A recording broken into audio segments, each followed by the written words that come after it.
Við erum hérna með Kjartani Andréssyni, þjálfara hlaupahóps Þróttar. Sæll Kjartan. Góðan daginn. Hvernig líst þér á þetta?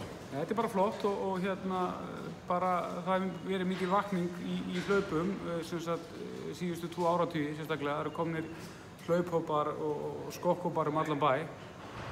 Telur í þúsundum iðkenda og þetta er bara það sem koma skal og ef fólk getur hlaupið þá hvet ég endilega til að taka þátt og vera með okkur. Þetta er alveg frábær leið til að auka lífsgæði sín.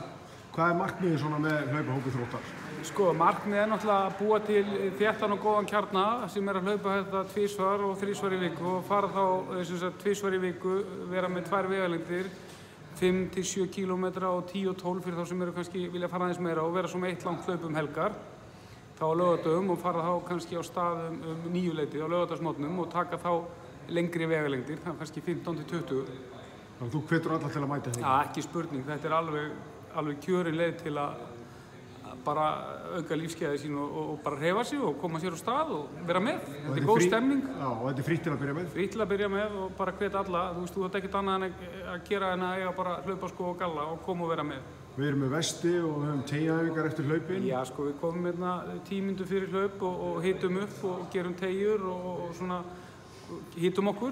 Það er þetta frábær aðstæða hérna til að fara út og taka litla hringi upp þetta svæði og hérna aldrei hálka eða frost hér við grasi og hér er þetta hita upp og svo bara leggjum við á stað og eins og ég segja, við erum með 2 vegalengdir í boði, 5 til 7 kílómetra og svo kannski 8 til 10 þá sem vilja fara aðeins lengra og svo komum við inn og teygjum hérna í heitum sal og fólk getur fengið sér kaffi og spjalla saman. Þetta er alveg frábær leið til að fyrir hópefli bara, geggjað.